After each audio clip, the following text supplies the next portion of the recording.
ich mag das total gerne, aus dem Kram, der sowieso rumsteht, der anfällt, der irgendwo da ist, irgendwas Neues zu erschaffen, was man einfach noch verwenden kann. Ja, ich bin Marcel. Ich zeige euch heute meinen Camp-Anhänger. Den habe ich für 2.500 € gebaut. So, das Ding musste natürlich ein Fenster haben und da war ich auf dem Schrottplatz und habe von einem Renault Kangoo das Fenster ausgebaut und habe dann einfach halt eben, ich meine, so ein Ding ist ja nur aus Holz, halt eben Loch reingeschnitten, Fenster reingeklebt. Und das hat 25 € gekostet. Also der ganze Anhänger, deswegen, das war ein Schnapp. Ne, ich muss dabei sagen, das war ein Zufallstreffer, weil der hatte einen Wasserschaden, der ganze Boden war verrottet, die Seitenwand war verrottet. Und den habe ich dann für 300 € kaufen können. Und habe ihn dann halt eben wieder aufgebaut. Und deswegen war es natürlich unterm Strich alles so günstig halt. Und dann kam die Idee, wenn man schon mal so günstig an so ein Ding drankommt, dann war die Idee einfach so ein richtiges Low-Budget-Projekt daraus zu machen. Und dann ist es so ein bisschen eskaliert, dass ich wirklich eigentlich nur aus Müll oder aus Krempel, den ich noch hatte, den Camper gebaut habe. Die Technik verbirgt sich weitestgehend hier drin. Die Kiste habe ich gebaut aus den Resten von den ursprünglichen Boden, der da noch drin war. Also das bisschen, was noch nicht weggefault war. Die Tür ist, sind so Vinylplatten von einem Fußboden, Reste von einem Fußboden. Und da ist dann halt eben die Technik drin. Das ist eine ganz billige China-Heizung. 2 Reservekanister, einen davon umgebaut zum Tank und der andere halt eben wirklich als Reservekanister. Eine olle Batterie, eine billige Solaranlage auf dem Dach. Und das einzig wirklich etwas teurere war hier dieser Ladebooster, damit die Batterie während der Fahrt vom Auto aufgeladen werden kann. Ansonsten ist auch das alles Low Budget halt. Ne? Der ganze Kladderadatsch, der hier drin ist, war eigentlich das teuerste vom ganzen Anhänger. Sprich irgendwie die Heizung 120, 130. Die Solaranlage mit allem drum und dran war glaube ich 150 und der hat 160 gekostet. Und das war dann wohl so das teuerste von vom ganzen Anhänger.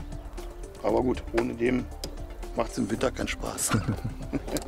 So, das da oben ist halt der stand irgendwo noch in der Ecke. Da habe ich halt eben umgebaut, also ein Loch reingebohrt und als Außendusche halt. Ne? Kannst du dann halt eben Gardiner-Teil anschließen und dann hast du eine Außendusche. In erster Linie wird es dann doch nur, um die Tasse auszuspülen. Also die Heizung war halt eben wie bei allen erst der Auspuff unten drunter. Aber da habe ich dann mal das Gefühl gehabt, dass irgendwo kam immer ein bisschen Abgase rein. So, zumindest kam mir das so vor. Deswegen habe ich dann aus so einer alten Edelstahl-Wasserleitung, die ich auch noch in der Ecke rumfliegen hatte, habe ich dann halt eben den Auspuff nach oben gelegt. Und jetzt ist Ruhe. Jetzt stinkt nichts mehr. Mhm. Und das ist schon ganz cool jetzt eigentlich. Ja. Okay. Sollen wir mal reingehen? Ja. Auch das halt alles irgendwie nur Müll und Krempel, der irgendwo noch in irgendeiner Ecke sowieso rumflog. Das ist immer so das Problem beim Anhänger, wenn du einen Anhänger umbaust zu einem Camper, weil der ist natürlich nicht dafür gebaut, dass du innen drin wieder rauskommst. Das heißt, wenn das Ding jetzt hier zu ist er halt zu und von innen nicht mehr aufzumachen. Mhm. Also habe ich den hier zusätzlich dran gemacht. Schließe den zu und jetzt kann ich keiner mehr einsperren. Habe da nur ein Magnet dran gemacht, da unten, dass er zu bleibt. Aber wenn du drin bist, machst du ihn halt hiermit zu. Machst ihn dann damit zu und dann kannst du dich halt eben einschließen. Aber es kann dich von keiner einschließen halt, ne? Weil das ist schon ein bisschen blöd, wenn du da drin steckst. Den zweiten Flügel kannst du natürlich auch aufmachen. Ich mache mal alles auf, damit da mal ein bisschen mehr Licht reinkommt. So, was haben wir? Irgend so ein billiges Ding, was irgendwo in der Ecke rumstand. Ein paar Löcher reingebohrt, Halter rein und transportsicher gemacht. Aus der Ladung Dachlatten.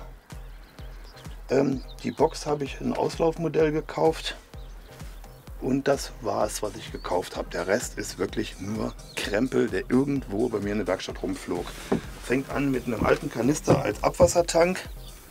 Ein ganz normaler Kanister als Frischwassertank. Damit es während der Fahrt zubleibt, habe ich diese wunderbare Konstruktion gebaut. Und somit sind alle Schubladen gesichert und der Kocher auch. Und dann habe ich hin und her überlegt, ey, baust du aus dem ganzen Müll so einen Schrank und dann kaufst du dir Pushlocks, die 3-mal so teuer sind wie der ganze Schrank. Das sehe ich einfach nicht ein.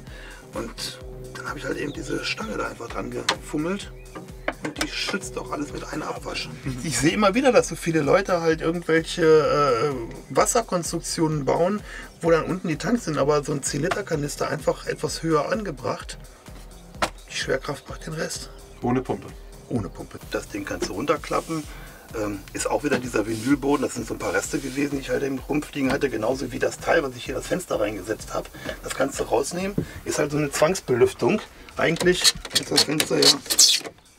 Ne, das nimmst du einfach komplett raus und dann kannst du das Fenster auch richtig zumachen. Aber mit dem Ding hast du halt immer so eine Zwangsbelüftung, ohne dass du das Fenster auflassen musst. Und deswegen finde ich das ganz praktisch eigentlich. Und damit dann richtig wirklich eine Kreuzbelüftung ist, habe ich da einfach da nochmal so ein Teil reingemacht. Und dann hast du da halt auch eine Belüftung und kannst es hiermit, wenn es wirklich mal kalt werden sollte, auch noch zumachen. Das ist aber auch so. Ich habe gelogen, ich habe noch den Teppich gekauft für ganze 30 €. Habe ich ein bisschen Teppich hier an der Wand geklebt. Das ist dann halt ein Lattenrost, ein altes, was ich umfunktioniert habe. Eine olle Rollmatratze. Und eine zweite Rollmatratze habe ich so zerschnibbelt, dass ich dann halt eben diese 3 Teile habe. Mit einem ebenso alten, überflüssigen Lattenrost. Das habe ich hier einfach drunter geschoben. Den ziehst du raus. Aber es funktioniert eben nur bis hier. Und den Rest fülle ich dann mit dem Tisch auf.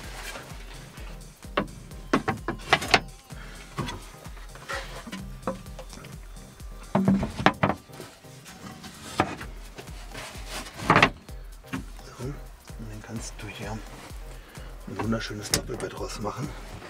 Oder auch echt locker auf gemütlichen 1,60 mal 2 Meter pennen kannst. So, dann hast du halt auch die Möglichkeit, hier einen Tisch zu bauen. So. Damit das hier nicht wegkippt, kannst du hier noch fixieren. Dann hast du dann einen schönen Tisch für 2. Beziehungsweise deswegen ist das Brett auch dabei, einmal damit es nicht kippt. Und zum Zweiten ist es aber auch dafür da, weil es genau hier reinpasst. Und der Tisch den Rest zumacht hier halt.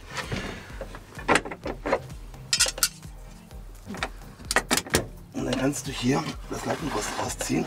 Es geht aber nur so weit, dass halt eben der Rest, der noch bleibt, wird dann mit dem Tisch zugemacht. Und dann kannst du aus den 2 Polstern hier rein, dann hast du ein Doppelbett.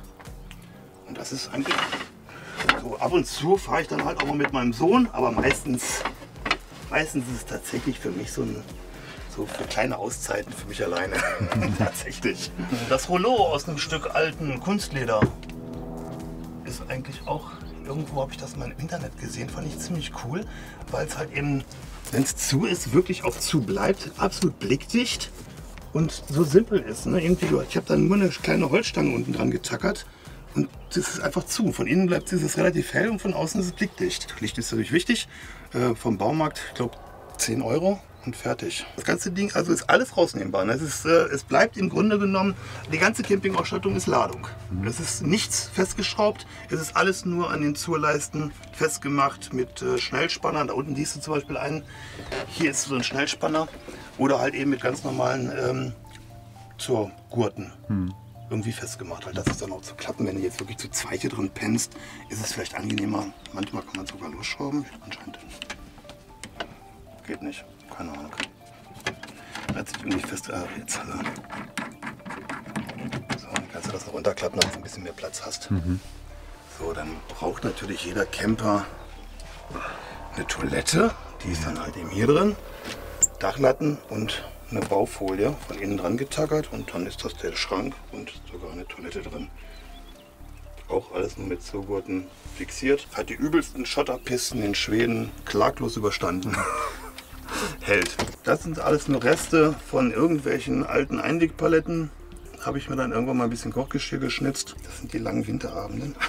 Ja, und weil das halt eben so inkognito wie es möglich sein sollte, dass der Anhänger auch als Camper gar nicht auffällt, habe ich dann halt die Scheiben auch schwarz gemacht, was dann aber dazu geführt hat, wenn es nicht so sonnig ist, ist es dann schon ziemlich dunkel hier drin. Und deswegen habe ich dann auch da oben diese Scheibe reingeklebt. Da ist dann leider Gottes beim ersten Versuch das Ding nicht dicht gewesen.